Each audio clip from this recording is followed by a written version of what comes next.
우리 좌우에 계신 분과 인사하겠습니다. 예수가 그리스도이십니다. 우리 한 번 더 인사하겠습니다. 그리스도께서 모든 시험, 모든 문제를 끝내셨습니다. 예, 우리 한 번 더 인사하겠습니다. 예수님이 가르쳐 주신 참된 복을 누립시다. 아멘. 우리가 지난주에 시험 받으신 예수라는 제목을 가지고 우리 말씀을 봤습니다. 이 땅에 문제 없는 사람 없고 시험 없는 사람 없습니다. 반드시 모든 사람은 시험을 당하게 되고 시험을 만나게 되고 그리고 문제를 만나게 됩니다. 중요한 건 그때 우리가 어떻게 해야 되는가? 신자든 불신자든 다 시험을 만나게 되고 신자든 불신자든 다 문제를 만나게 되는데 문제를 만났을 때 어떻게 결정하느냐가 사실은 굉장히 많은 차이 그리고 영원한 차이를 만들어냅니다. 그때에 예수님이 우리에게 시험을 만나면 문제를 만나면 이렇게 하라고 하에 모델을 보여줬습니다. 아주 스탠다드한 전형적인 모델을 우리에게 보여줬습니다. 그래서 어떤 시험을 만나도 이렇게 하시면 됩니다. 어떤 문제를 만나도 이렇게 하시면 됩니다. 그러면 반드시 승리합니다. 그게 뭐냐? 자, 예수님이 시험을 받으셨는데 안 받으셔도 돼요. 왜냐? 예수님은 하나님이시니까 안 받으셔도 돼요. 근데 굳이 받으신 이유는 시험을 이기는 길을 우리에게 알게 하기 위해서, 시험을 이기는 길을 알게 하기 위해서. 그리고 더 중요한 건 시험을 이기는 게 문제가 아니고 그 시험 너머에 반드시 하나님의 예비된 절대 계획이 있습니다. 그렇죠? 우리는 당장 이 시험이 없어졌으면 좋겠고 이 어려운 문제가 해결되면 좋겠다고 생각하잖아요. 근데 그게 목적이 아닙니다. 그렇죠? 지난주에 우리가 봤지만 예수님이 시험 받으실 때 그 문제 해결이 목적이 아닙니다. 왜냐? 예수님에게는 이 땅에 오신 이유가 그 시험 해결 때문에 오신 게 아니기 때문에, 이 땅에 오신 이유가 그 문제 해결 때문에 오신 게 아니기 때문에. 그렇죠? 우리는 당장 우리의 시험과 문제가 해결되기 원하지만 사실은 우리도 마찬가지입니다. 당장의 시험이 해결이 되고 문제가 해결되는 게 목적이 아닙니다. 그 너머에 그 시험과 문제를 허락하신 하나님의 절대 계획이 있습니다. 그걸 발견하지 못하면 모양만 다르게 또 문제가 왔을 때 또 사단에게 속게 됩니다. 예수님이 이 땅에 오신 절대 계획이 있었죠. 예수님이 그리스도가 되기 위해 이 땅에 오셨습니다. 근데 그리스도가 되시려면 반드시 두 가지를 하셔야 됩니다. 우리가 해결할 수 없는 모든 저주재앙의 시작이 되는 죄 문제를 반드시 해결하셔야 됩니다. 그래서 죄 없으신 분이 우리의 죄 문제를 위해 십자가에 죽으셔야 돼요. 죽으셔야 됩니다. 그리고 사단 권세를 깨트리고 하나님이란 증거로 반드시 부활을 하셔야 됩니다. 이게 예수님이 이 땅에 오신 목적입니다. 그 하나님의 절대 계획이 있기 때문에 지금 지난주에 우리가 봤던 본문에 사단이 주는 시험은 사실은 예수님의 오신 목적이 아닙니다. 마찬가지로 우리가 그리스도 안에서 어떤 문제, 어떤 시험이 와도 문제 해결이 목적이 아닙니다. 거기에 목적을 두시면 안 됩니다. 그러면 또 모양이 다르게 문제가 왔을 때, 시험이 왔을 때 또 시달리고 눌리게 되고 그리고 사단에게 속게 됩니다. 그 너머에 하나님의 항상 준비된 더 좋은, 항상입니다. 항상 더 좋은 계획이 있습니다. 혹시 내가 실수로 어려움을 당하고 문제가 왔다 할지라도 항상 더 좋은 하나님의 계획이 있습니다. 그 계획을 붙잡기만 하면 됩니다. 자, 그래서 우리가 시험을 만나고 문제를 만났을 때 속지 않기 위해서 시험과 문제 이전에 반드시 꼭 알아야 될 부분이 있습니다. 도대체 성경에서 이 모든 문제, 이 세상의 문제, 나에게 와 있는 모든 문제, 이거의 시작이 어떻게 왔는지 성경은 말씀하고 있습니다. 모든 문제 이전에 문제가 있다고. 그걸 보고 근본 문제라고 얘기를 합니다. 과학과 시대는 계속해서 발전해 가는데 사람들의 영적 문제의 재앙은 계속 늘어나요. 죄로 말미암은 사람들의 영적 문제의 재앙은 끊임없이 늘어갑니다. 이 영적 문제 할 때 저는 늘 항상 떠오르는 게 찬송가 가사가 떠올라요. 너무 표현을 잘 해놨어요. 울어도 못하네, 그렇죠? 참아도 못하네. 찬송가 가사 아시죠? 좀 믿어야 해결할 수 있는, 그렇죠? 그게 영적 문제입니다. 이거는 우리 육신의 문제가 온 게 아니고 영혼의 문제가 왔어요. 그래서 육신의 노력으로 해결이 절대 불가합니다. 그렇죠? 영적인 문제이기 때문에 이거는 영혼이 있는 인간에게만 오는 문제입니다. 근데 이게 저주와 재앙으로 저주와 재앙의 뜻이 뭐냐? 사람이 해결할 수 없는 어려움입니다. 그게 저주 재앙입니다. 이게 계속 와요. 안 왔으면 좋겠는데 계속 와요. 그래서 그것을 끝내셨다는 겁니다. 과학이 발달해도 해결할 수 없는 그 문제, 세상과 시대가 발달해도 해결할 수 없는 그 영적 문제와 재앙을 끝내셨습니다. 그 영적 문제 재앙을 없앤 참 제사장으로 이 땅에 예수님이 오신 겁니다. 잘 살려고 노력하는데 점점 내 삶이 지옥처럼 바뀌어요. 난 잘 살고 싶은데 최선을 다해서 성실하게 열심히 사는데 그렇게 살면 행복하다고 학교에서 배웠는데 학교에서 배운 것과 현실과 달라요. 그렇죠? 학교에서는 육신적인 것만 가르칩니다. 그렇죠? 조금 더 해서 심리적인 부분까지 가르칩니다. 근데 영적인 부분은 가르쳐 주지 못합니다. 그러다 보니 학교에서 배운 것과 계산이 안 맞아요. 그래서 정말로 하나님이 원하시는 그 뜻과 계획이 있는데 이걸 놓치고 살아가다 보니 잘 살려고 열심히 최선을 다해서 살아가는데 지옥처럼 바뀌게 됩니다. 그래서 그 지옥 배경을 없앤 참 선지자로 이 땅에 예수님이 오신 겁니다. 사람들이 열심히 최선을 다해서 노력하며 살아가고 있습니다. 근데 누구에게 속냐? 사단에게 속아서 점점 흑암 쪽으로 몰려갑니다. 모르고 계속 그쪽으로 몰려갑니다. 그래서 그 사단의 권세를 무너뜨린 참된 왕으로 이 땅에 예수님 오신 겁니다. 눈에 안 보이니까 사단의 존재를 안 믿어요. 마귀도 안 믿고 귀신도 안 믿고. 근데 눈에 안 보이지만 하나님도 살아계시고 사단, 마귀, 귀신도 반드시 존재하고 흑암의 현장 속으로, 무너지는 현장 속으로 끊임없이 속이고 끌고 가죠. 그래서 예수님이 공생애를 시작하시면서 가장 먼저 하신 일이 사단을 꺾는 일이었습니다. 하나님을 떠나게 만들고 죄를 짓게 만들어서 지옥 배경 속에 살아가게 만드는 그 영적 장본인 사단을 꺾는 일로 공생애를 시작하셨습니다. 어떻게 사단이 우리를 속이냐? 지난주에 구체적으로 마귀가 주는 세 가지 시험에 대해서 우리가 확인해 봤습니다. 육신적인 것을 가지고 끊임없이 속입니다. 그것에 대해서 약점. 40일 동안 금식한 예수님에게 가장 갈급한 부분이 무엇인지를 알고 그 부분을 파고듭니다. 그 약점이 없는 사람은 없습니다. 다 있습니다. 신이 아니잖아요. 다 있습니다.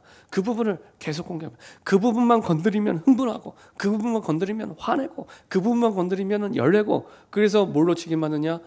예배를 놓치게 만듭니다. 신기하죠.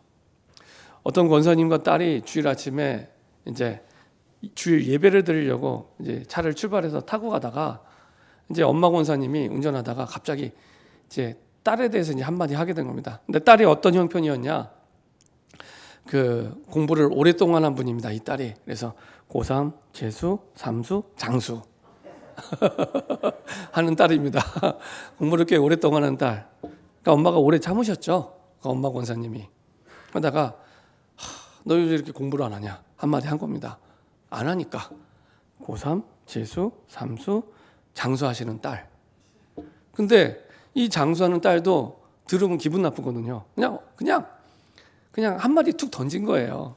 근데 들은 딸은 또 기분이 나빠서 두 마디를 합니다. 그러니까 이제 엄마 또 열받잖아요. 고3, 재수, 삼수, 장수하는 딸이 나한테 지금 두 마디를 더 얹어서 그때는 네 마디가 날아갑니다. 그리고 이제 왔다 갔다 하면서 결론이 어떻게 났냐?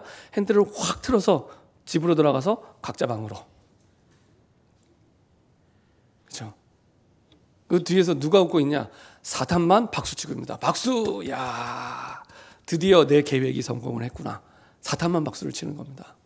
그렇죠? 이렇게 사단이 예배를 잃어버리게 만듭니다. 딱 약점. 고3, 재수, 삼수, 장수하는 그 딸의 약점. 엄마가 망해봐라 하고 나쁜 마음으로 말한 게 아니잖아요. 그냥 한마디 했을 뿐인데. 근데 그 작은 부분이 사단의 통로가 돼서 중요한 것, 사실은 예배를 잃어버리게 만듭니다. 그리고 우리 마음을 자꾸 건드리죠. 마음을. 왜냐? 우리 마음의 주인이 내가 아닌 줄 사단을 알고 있어요. 내가 기분 나쁘면 싫은 거예요. 죽었다 깨어나서 싫은 거예요. 좋은 건 또 좋은 거예요. 이게 내 마음대로 할 것처럼 보이지만 내 마음대로 안 됩니다. 근데 그게 정상입니다. 그걸 알고 마음을 자꾸 건드리는 겁니다. 마음을. 그래서 또 어떻게 해요? 예배만 놓치게 만듭니다. 그렇죠? 항상 사단은 똑같아요. 뭐만 놓치지? 예배만 놓치게 만듭니다. 예배만. 그래서 영적인 것, 어떨 때는 육신적인 좋은 걸 줘가면서 예배를 싹 빼앗아갑니다. 그렇죠? 항상 변함없이 한 가지만 빼앗아갑니다. 영적인 것, 경배 대상을 바꾸는 겁니다. 돈이 문제라고 해서 돈으로 해결하면 안 됩니다. 자녀가 문제가 왔는데 그 문제가 해결된다고 해결되는 게 아닙니다. 그 배경에 하나님의 계획을 붙잡고 인도받지 않으면 사실은 계속 나도 모르게 그걸 경배하게 됩니다. 그러니까 돈이 주인 노릇하고 자녀가 주인 노릇하고 남편이 주인 노릇하고 그리고 여러 가지 많은 내 인생의 주인의 자리에 앉아있는 그게 주인 노릇. 근데 그 뒤에 사단이 왕 노릇하고 있습니다. 그 약점을 이용해서 계속 사단이 왕 노릇하는 겁니다. 그러면서 항상 한 가지 예배만 빼앗아갑니다. 근데 사단은 우리에게 예배만 빼앗아가면 다 빼앗을 수 있습니다. 다 빼앗을 수 있습니다. 다 빼앗을 수 있습니다. 그렇죠? 이건요 꼭 기억하고 평생 기억해야 됩니다. 왜냐하면 교회를 오래 다닌 분들일수록 예배를 너무 쉽게 생각해요. 안타깝게도. 그래서 쉽게 예배와 다른 것을 바꿉니다. 더 중요한 건 그거를 누가 보고 있냐? 우리 후대가 보고 있어요. 후대가. 그걸 똑같이 배워서 합니다. 너무 쉽게. 너무 쉽게. 잘못된 시그널을 계속 주는 겁니다. 아, 예배는 빠져도 돼. 예배는 딴 거랑 바꿔도 돼. 예배는 경조사 행사랑 바꿔도 돼. 학원과 바꿔도 돼. 다른 거 계속 바꿉니다. 그러면서 아주 쉽게 다 빼앗기는 겁니다. 다 빼앗기는 겁니다. 구약 성경에 이스라엘이 망할 때는요 항상 똑같습니다. 예배를 빼앗기면서 언약을 잃어버리고 그리고 우상숭배하고 노예가 돼서 끌려가는 겁니다. 구약 성경이 전체가 똑같습니다. 똑같습니다. 그렇죠? 말씀 보세요. 똑같습니다. 근데 그 예배를 너무 쉽게 코로나 되면서 더 쉬워졌어요. 너무 달콤한 핑계가 생겼어요. 더 쉬워졌어요. 어떻게 하면 좋겠습니까? 그럼 구약 성경대로 가는 겁니다. 이게요 급격하게 변하는 게 아닙니다. 서서히 모르게 서서히 바꿔갑니다. 전에 말씀드렸잖아요. 개구리를 좀 표현이 좀 나쁜 편인데 개구리를 이렇게 삶을 때 개구리가 변온동물이잖아요. 그러니까 뜨거운 물에 휙 던지면 이제 튀어나오잖아요. 근데 개구리를 시원한 물에 냄비 속에 넣고 슬슬 장작불을 뗍니다.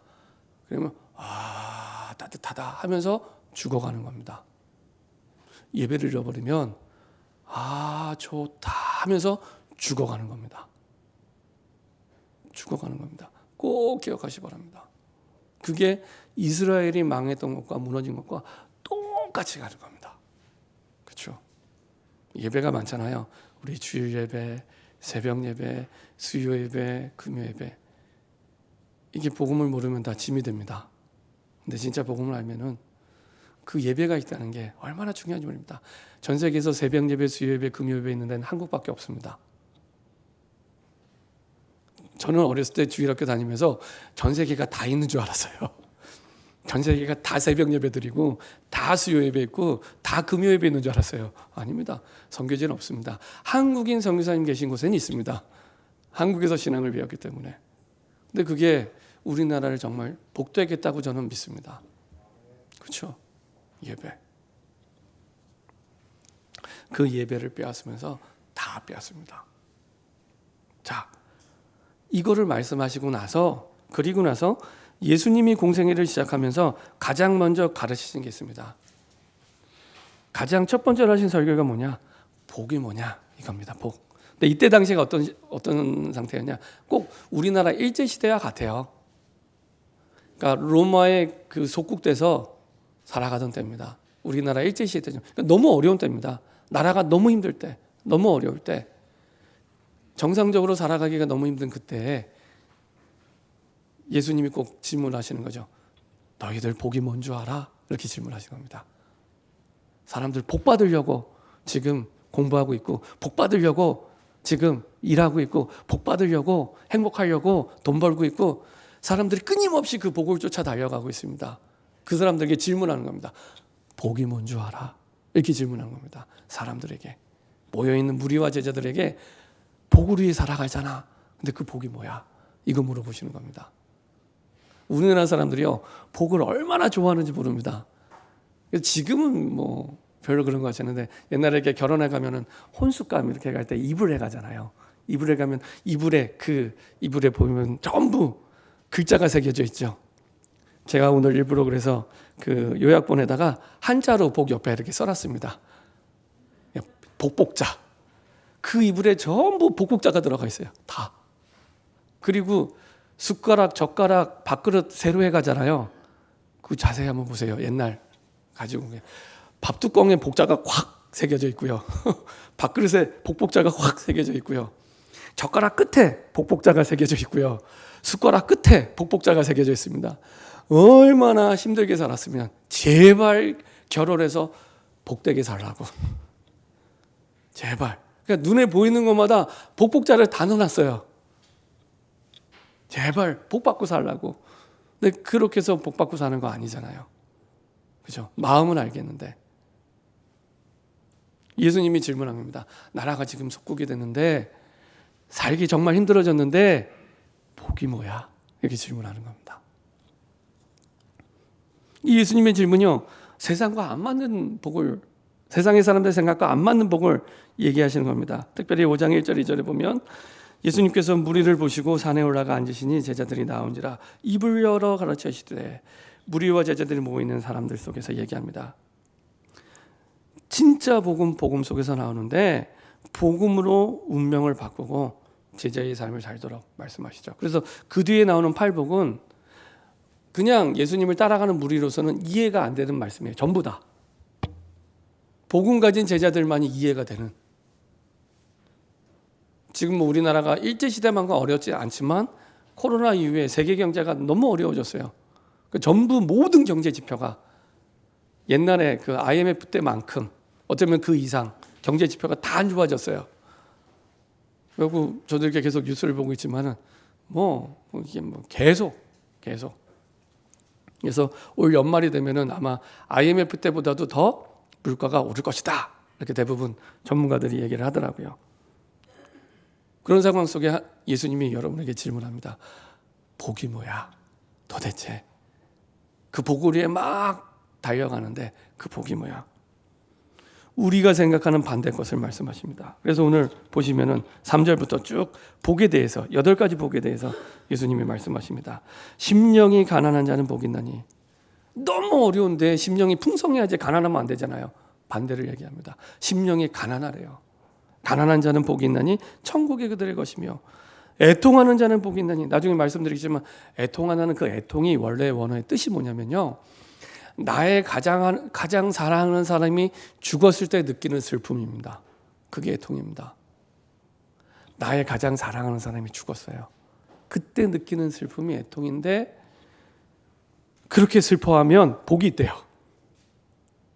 세상 사람들과 너무 반대되는 얘기를 계속하고 있는 겁니다.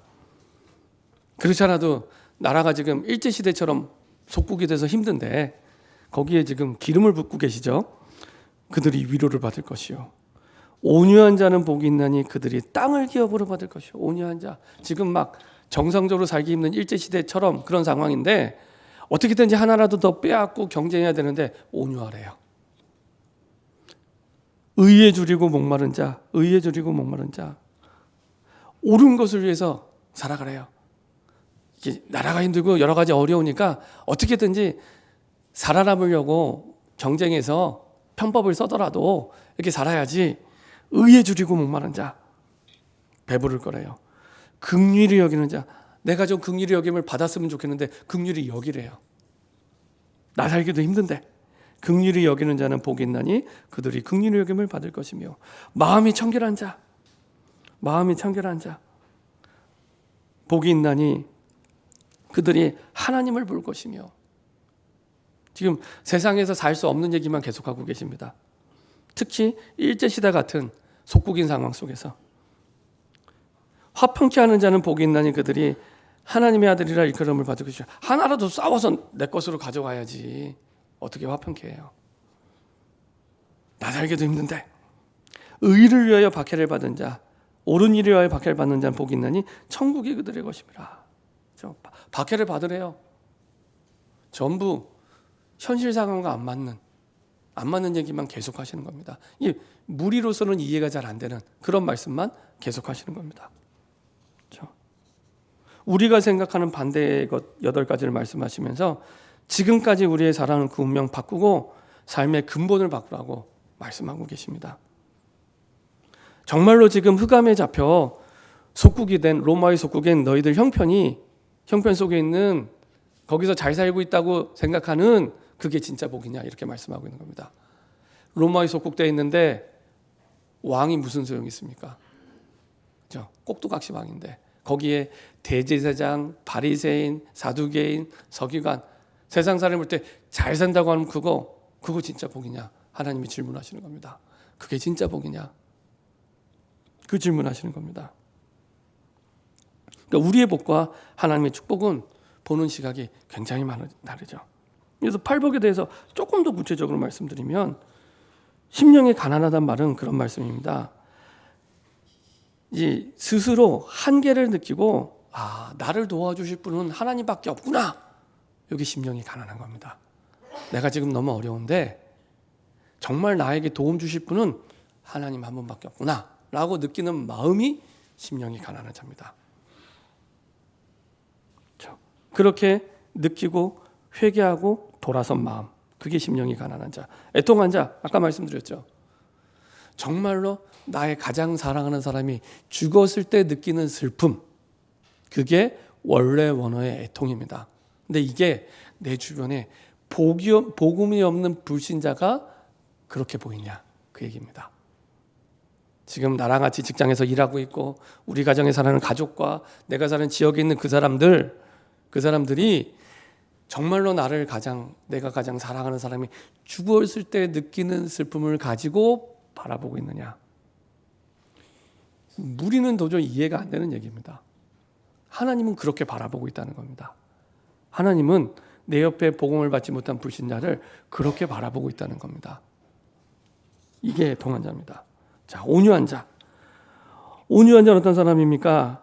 잘못된 일이 있는 사람에 대해 회개하고 돌아올 때까지 기다려주는 그 사람이 온유한 사람입니다. 그냥 부드러운 사람이 아니고 이 사람이 너무 잘못했어요. 근데 이 사람이 다시 복음 받고 하나님 만날 때까지 돌아올 때까지 기다리는 사람, 그 사람이 온유한 사람입니다. 자, 긍휼히 여기는 자. 다른 사람의 고통도 내 것처럼 느끼고 도와주는 사람, 그 사람이 긍휼히 여기는 사람입니다. 자, 마음이 청결한 사람. 여기서 마음은 3절의 심령과 좀 다른 마음입니다. 좀 다른 마음입니다. 이 마음은 3절의 마음은 그냥 우리가 보편적으로 생각하는 그런 마음이지만 이 마음은 그냥 단순히 마음만 생각하는 게 아니라 우리의 정신, 감정, 의지 다 포함하는 우리 인간 존재의 중심을 얘기합니다. 그 중심이 어떤 중심이냐? 아까 말씀드렸죠? 내 정신, 감정, 의지 다 포함했는데 대부분의 사람들이 세상과 양다리 걸치고 살아가고 있습니다. 하나님과 세상과 적당히 양다리 걸쳐서 너무 세상적으로 기울면 하나님께 벌받을까 두려워서 살짝 하나님께도 걸쳐놓고 그리고 이제 양다리 걸치고 살아가는 겁니다. 그거 정리하라는 겁니다. 그게 마음이 청결한 자입니다. 그거 내려놓고 하나님 온전히 바라보는 그게 마음이 청결한 자입니다. 자, 화평한 자. 이거는 화목을 사랑하는 사람인데요. 문제를 만난 사람에게 그 당신의 그 문제를 도와서 해결해 주는 남자. 그 사람이 화평한 남자죠. 화평한 사람이죠. 자, 그리고 의에 두리고 의를 위하여 박해를 받는 자. 이거는 세상에서 하나님의 말씀을 지키려고, 내가 우상을 섬기지 않고 하나님의 말씀을 지키려고 애를 쓰는데 자꾸만 고통이 오는 걸 얘기합니다. 나는 하나님 말씀대로, 나는 복음대로 전도와 선교와 세계복음화에 살려고 내 현실에서 노력하는데 자꾸만 어려움이 오고 핍박이 와요. 그걸 얘기합니다. 그것 때문에 고통받는 자. 근데 이 8가지가요 공통점이 있습니다. 어떤 공통점이 있냐? 하나님의 나라의 구원과 관련이 있습니다. 하나님 나라의 구원. 하나님 나라의 구원에 동참했을 때 느끼는 영적 기쁨. 하나님 말씀하시는 참된 복입니다. 그 기쁨이 있냐? 하나님 나라가 임하는데 하나님 나라 구원에 동참하는 그 영적 기쁨에 그 기쁨이 있어? 그거 질문하시는 겁니다. 아주 쉽게 말씀드리면 제가 이렇게 짧지만 제 삶을 돌아볼 때 언제 가장 기뻤을까? 많은 기쁘고 행복하고 감사한 일이지만 제일 기쁜 일은 그때입니다. 처음 보는 불신자가 내가 전하는 얘기를 듣고 예수님을 영접하고 하나님의 자녀가 돼요. 이것처럼 기쁜 일이 없습니다. 해보세요. 처음 보는 사람이 나를 어떻게 알고 내가 전하는 복음을 듣고 예수님을 영접하고 하나님의 자녀가 되는 거예요. 이 기쁨은요 말로 다 할 수 없습니다. 돈을 주고 살 수가 없습니다. 그래서 저는 그때마다 그런 생각입니다. 이것 때문에 내가 숨을 쉬고 있구나.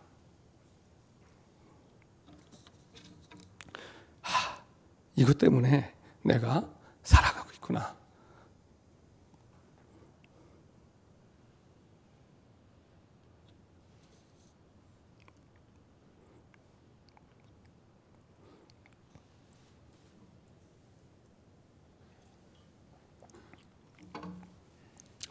세상이 줄 수 없는 그런 기쁨을 그 속에서 하나님이 깨닫게 하십니다. 이게 예수님이 말씀하시는 참된 복입니다. 그 축복을 알아? 그 축복을 잃어버렸기 때문에 너희가 노예된 거야. 그 축복을 잃어버렸기 때문에 너희가 포로된 거야. 그 축복을 잃어버렸기 때문에 로마를 살려야 될 이스라엘 백성이 로마의 속국이 된 거야. 그 얘기를 하는 겁니다. 그렇죠? 그 영적인 기쁨, 그 속에서 우리의 참된 행복이 나오게 됩니다. 이게요 얼마나 중요하냐? 우리의 미래를 바꾸는 복이 됩니다. 우리의 미래가 어디냐? 그 축복 속에 있습니다. 그 축복이 제 미래를 바꾸어요. 저는 목사가 되려고 정말로 신앙생활 하면서 한 번도 생각해 본 적이 없습니다. 그런데 그 축복 속에 저를 목사로 만들고 저를 바꾸시더라고요. 그건 제가 바꾼 게 아닙니다. 그 축복 속에서 살아가다 보니 바꾸세요. 저와 여러분들의 모든 미래가 그 속에 있습니다. 미래를 바꾸는 축복이죠. 그리고 나서 이제 예수님이 우리의 정체성에 대해서 말씀하십니다. 잘하시는 말씀이죠. 13절에 보면 너희는 세상의 소금이니 소금이 만일 그 맛을 잃으면 무엇으로 짜게 하리요? 후에는 아무 쓸데없어 다만 밖에 버려져 사람에게 밟히면. 이건 소금의 맛을 잃으면 이게 모래알 같은 겁니다. 모래알. 그렇죠? 소금이 아니라 모래알. 그리고 너희는 세상의 빛이라 이렇게 말씀하십니다. 너희는 세상의 소금이고 세상의 빛이야. 빛이 되라가 아니라 빛이다. 소금이 되라가 아니라 소금이다. 근데 자꾸만 사람들이 어떻게 생각하냐면 나 같은 부족한 사람이 내 형편을 보면 내 사정을 보면 내가 이렇게 연약한데 무슨 아닙니다. 빛이 되라가 아니라 빛이다.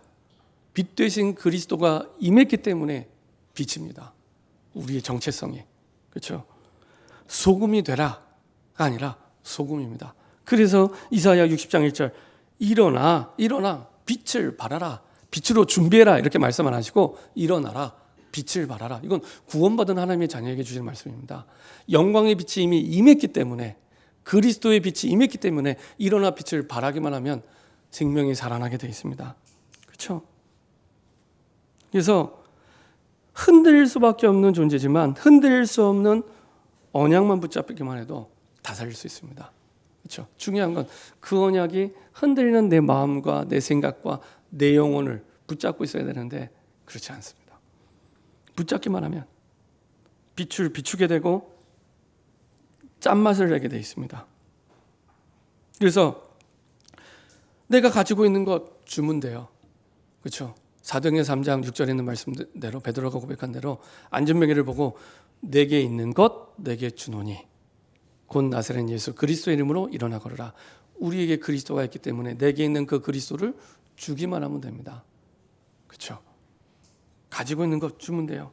그러면 불신자도 영적 존재이기 때문에 내가 가진 게 뭔지를 느끼고 압니다. 불신자 보디발이 요셉을 볼 때 여호와께서 요셉과 함께 하심을 봤어요. 그죠? 불신자 바로 왕이 창세기 41장 38절에 이렇게 여호와의 신에 감동된 자를 내가 본 적이 없다라고 할 만큼. 그렇죠? 불신자도 영적 존재이기 때문에 안 되니까요. 우리의 영적 상태를 알아요. 봅니다. 예, 보게 돼 있습니다. 보여주게 돼 있죠. 그리고 힘이 생기니까 찾아가서 살리게 됩니다. 이게 전도고 이게 전도의 근본입니다. 내가 있는 현장에서 가지고 있는 거 주면 돼요. 그리고 진짜 믿고 있으면 보이게 돼 있습니다. 찾아와요. 사도행전 2장처럼 15나라 사람들이 왔잖아요. 초청장 주지도 않았는데 하나님이 알고 보내십니다. 그리고 힘이 있기 때문에 찾아가게 돼 있습니다. 그렇죠? 그걸 보고 전도라고 얘기합니다. 그래서 하나님과 방향만 맞춰도 돼요. 내가 어떤 일을 하든지 무슨 일을 하든지 하나님께로 방향만 맞추면 하나님이 완전히 책임집니다. 그래서 하나님께 방향 맞춘다는 건 예배만 가지고도 항상 승리할 수 있고 반드시 승리할 수 있구나. 그렇죠? 예배만 가지고. 예배 때 주시는 언약이면 모든 것 바꿀 수 있구나. 모든 것. 예배되는 거 없습니다. 오늘 우리 장로님 기도하실 때 참 잘하셨는데 히브리서 4장 12절에 있는 말씀대로 하나님의 말씀은 살았고 활력이 있어 이렇게 표현하고 있습니다. 성경에 활력이 있어 살리는 힘이 있답니다. 그래서 혼과 영과 골수를 찔러 쪼기까지 그 언약이 모든 걸 바꿀 수 있습니다. 그리고 그 속에서 하나님이 준비하신 진짜 복을 보게 됩니다. 진짜 축복. 지금까지 가짜 복에 속아갔구나. 가짜 복. 불신자도 알고 있는 그 복은 가짜 복입니다. 그렇죠? 이거는 불신자가 죽었다 깨어나도 모르는 복입니다. 그거는 하나님의 자녀, 특별히 제자의 축복을 누리기 원하는 그 사람들에게 주신 진짜 복. 그렇죠? 하나님 나라의 구원에 동참하는 그때 누리는 영적인 기쁨. 그 기쁨의 축복. 그 응답을 하나님이 보게 하십니다. 여러분들이 이 팔복을 통해서 다시 한번 예수님이 이게 공생애를 시작하면 첫 번째 설교입니다. 복의 기준부터 바꾸십니다. 복의 기준이 세상이 말하는 복이 아니라 하나님이 원하는 복의 기준으로 새로운 시작되기를 소원합니다. 기도하겠습니다. 하나님 감사드립니다. 예수님이 공생애를 시작하시면서 가장 첫 번째 가르치신 그 복의 기준이 우리의 복의 기준이 되게 하여 주옵소서. 하나님 나라의 구원에 동참하는 참된 영적 기쁨을 누리는 증인 되게 하여 주옵소서. 감사드리며 주 예수 그리스도의 이름으로 기도합니다. 아멘.